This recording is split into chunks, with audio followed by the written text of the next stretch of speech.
Partial loss of teeth. This is our first lecture on prosthetic dentures of rows. Our topic of our lecture is indications of and contraindications to the manufacture of prostheses with clamor fixation. Also, we discuss parallelometry and milling technique. Clasp prosthesis consists of metal frame, clasp saddle port fixing elements, and saddle with artificial gum on which the teeth are located. Here, the metal frame, and here are plastic teeth and artificial gum. The main structural elements of the clasp prosthesis are first, supporting elements, second, connecting fixing elements, third, leveling elements, fourth, elements to counteract shear, and five, elements of counteraction to this discharge. Support elements. First, we can use occlusal onlays. We can use supporting artificial crowns, bridges, inlays, and implants. Connecting fixing elements, there are clasps, anchor clamps, beam structures, telescopic or double crowns, and magnetic clamps. Leveling elements, there are saddles, lingual palatine, vestibular arcs, perform the function of connecting separate parts of the prosthesis into a single structure, provide the redistribution of the mechanical load, mechanical pressure. Anti-displacement elements of the prosthesis, the elements that prevent the displacement of the prosthesis perform the function of counteraction in the horizontal plane in the event of a possible displacement of the clasp prosthesis in the anteroposterior or lateral direction. Anti-drop element, there are occlusal onlays and reverse action clasps. Clasp prosthesis for the upper jaw with a multi-link clasp. Here you can see it. Are the shear safety device. Here you can see clasp prosthesis for the lower jaw, with an arc modified into a multi-link clasp. Here you can see an arc, and here the second part like a multi-link clasp. Clasp prosthesis for the upper jaw with the independent occlusal pads. Here you can see them. Here you can see indications for while manufacturing arc prosthesis. Here you can see different types of Kennedy classes, of Kennedy defects of dental arc. First class, second class, third class, and fourth class, when you can use the arc prosthesis. First, double side end defects. Here you can see it. This is the first class. This is the first class and the first subclass. This is a second subclass when you have two defects, and the third subclass when you can have three defects. You can have double side defect.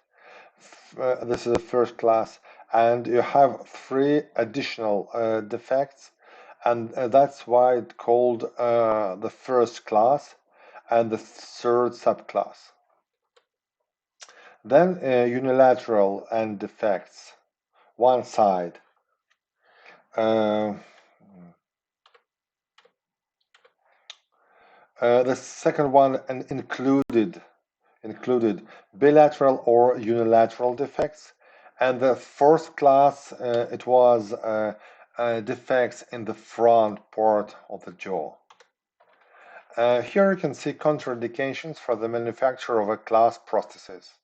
The presence of the pathological changes in the periapical tissues of the abutment teeth, indication in indistinct fissure on abutment teeth intended for occlusal onlays, poorly expressed quarters of abutment teeth, and there should be at least 5 or 6 teeth in the dentition, mainly refers on near high.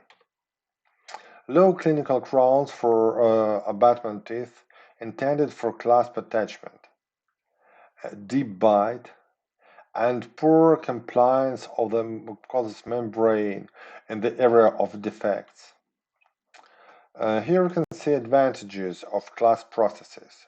First, the functional efficiency of clasp prostheses is higher than that of partial plastic processes. The second one is distribution of the chewing load between the periodontum of the teeth and the mucous membrane. Third, the distribution of the functional load is possible with the help of clasps and other elements. The design of the clasp processes allows a splinting on the remaining teeth and eliminating the functional overload of certain groups of teeth. Reduce the horizontal component on the functional load on the abutment teeth and the alveolar processes due to more stable fixation. Clasp processes don't always require preparation of teeth, doesn't limit their physiological mobility. Insignificant violation of taste, temperature, tactile sensitivity of the tissues of the oral cavity when using their prostheses. 8. Possibility of full-fledged prostheses even if there are only a few strong teeth left in the dentition. Then high strength and durability of the clasp processes. Fast adaptation to the processes as it doesn't cover the sky, the palatinum, it's a wrong translation. After the application of the processes, diction is not disturbed. It's not necessary to remove the processes daily at night. There is no risk of prostatic stomatitis and no discomfort while eating. Clasp components there are clasp shoulder, here it is, clasp body, here it is, occlusal onlay, here it is, occlusal onlay, and clasp process, here it is. The boundary line, this is vertical, and this is with some angle. The boundary line divides the tooth surface into support, occlusal, here it is, and retention gingival port. It cannot be called a quarter since it doesn't coincide with it, and unlike it changes its position due to the inclination of the tooth. Here you can see it. On the side of the slope, it approaches the chewing surface, and the opposite side, it moves away from it. The main types of location of the boundary line. Median passes through the middle of the tooth from the vestibular and oral sides. This was the first draw. First picture. Diagonal. The descent of the boundary line to the neck from the side of the defect, close to the occlusal surface on the other side, and vice versa. High, near the occlusal surface. Low, the line is at the level of lower third of the crown, with the division of the tooth crown into the occlusal and some gingival zones. Here you can see It depends on the tooth form. If it's vertical but it have not the right form, its equator is closer to the occlusal surface. Uh, we shall have a high a high position. And if equator is very low, we'll have a low position. Low position. Here you can see it. Then here you can see it. Median line, diagonal line, a high line, high line, high line. Low line, and near zone, near zone. Classification of parallelometers. Parallelometers, the device with the help of which we do parallelometry. Standard for the general clinical and laboratory work. Special to perform specific operations. Universal, they're multifunctional. The first type of occurs rigid support holding clasps. Here we'll discuss different types of knee clambers, knee clasps. Yes. Uh, the first type of occurs rigid support holding clasp consisting of an occlusal pad, a body, and two shoulders. Here you can see disadvantages of the agar clasp limiting its use. The shoulder covers a significant surface of the tooth on which food can linger. The elastic properties of the holding end of the shoulder are limited. Applies only to the molars. The second type of knee clasp is an elastic support holding clasp. Has one occlusal pad and two T-shaped split and sections to the shoulder roach clasps.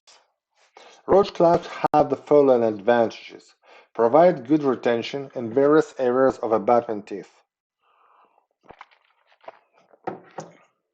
More effective than Acker's clasps in aesthetic terms because located to the side of the gums and most of their length is not noticeable.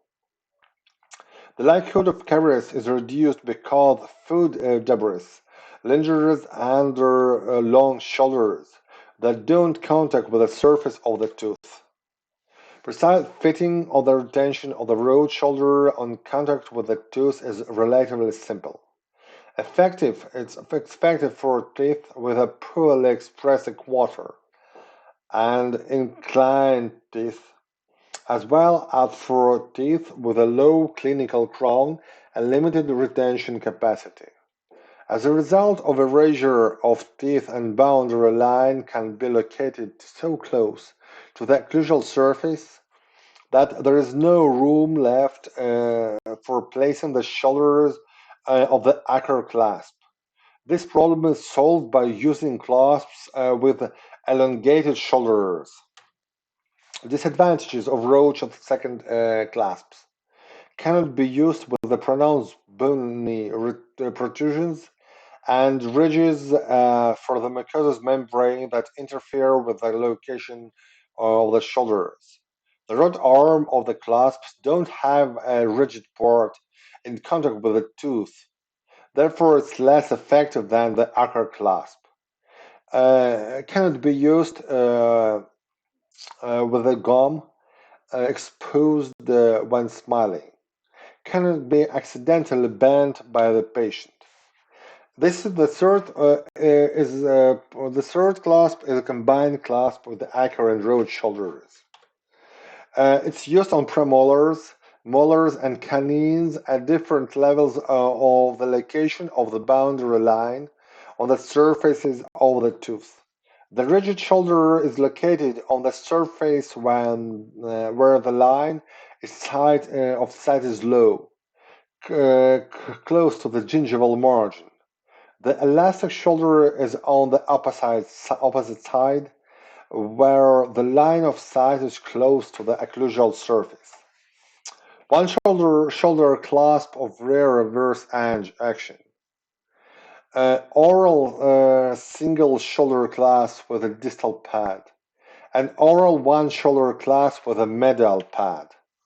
Here you can see it. Here you can see it. It's one shoulder, and it has a occlusal onlay, occlusal pad in the middle, or on the apex of main part of clasp. The fifth type, ringed one-shouldered. The ring clasp with two overlays for the upper jaw and annular clasp with two overlays, two pads for the lower jaw. Ring clasp with one overlay. Here you can see it. Here you can see it. This is two pads. Two pads. This is two pads for lower jaw, for mandible. This is for maxilla, and this one for with one pad.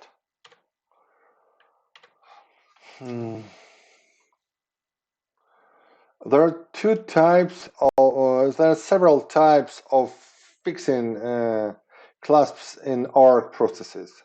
First, stable, tough. Second, semi-rigid, semi-removable. And the third is labile, movable or articulated. Stable used in intermediate saddles. In this case, the body of the clasp is connected to the saddle. The pressure goes to the abutment teeth for the occlusal pad. Semi-labile, used when the end defect, the middle abutment tooth must be stable.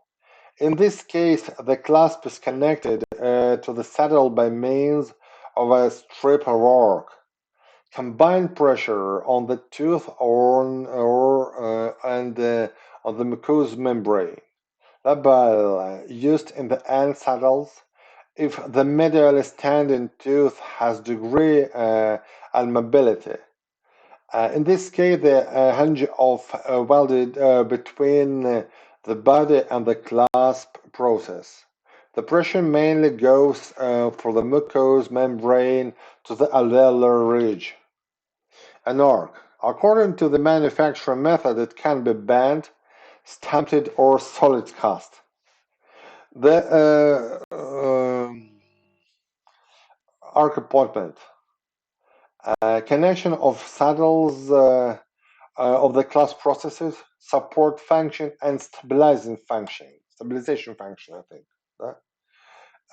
This location and the sizes of an arc, they depend on forms of the overall slope of the alveolar process, on the degree of dentition defect, from the depth of the palatal vault, from the jaw on which the class process is made. The arc should be 0.5, 1.0 millimeters from the mucous membrane and be parallel to the line of the slope surface in order to avoid the formation of pressure ulcers. On the high pressure unit, the arc has a width from 5 to 10 millimeters. There are the types and variants of location of the arc on the mandible. On the maxilla, sorry. In the anterior part of the hard plate, of the durum plate, yes, the width is more than 5-10 millimeters in the form of a metal plate. In the middle third of the palatinum, in the anterior and the middle part of the posterior third and of the hard plate, 10-12 millimeters in front of A line. This is considered the best location of the arc since it doesn't interfere with the patient either when chewing or talking. The variants of location of arc location on the mandible. At the mandible, the arc is located in the middle of the distance between the necks of the anterior teeth and the floor of the oral cavity. Has dimensions width about 3.1-3.5 millimeters, thickness about 1.5 to 2 millimeters.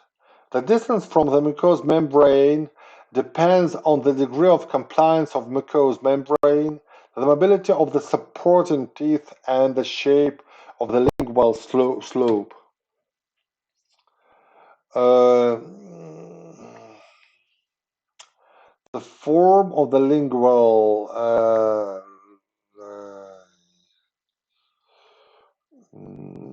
angle on the mandible. They are flat.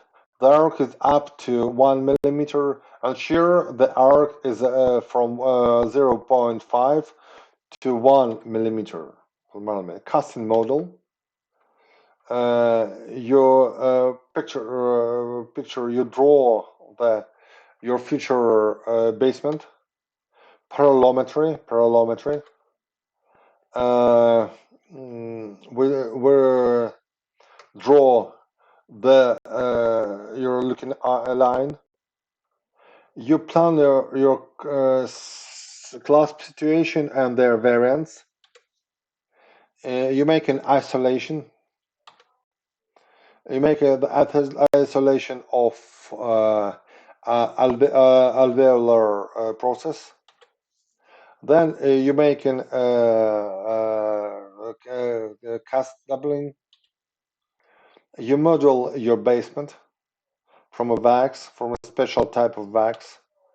This is the second part. Then you prepare a new model to foundry.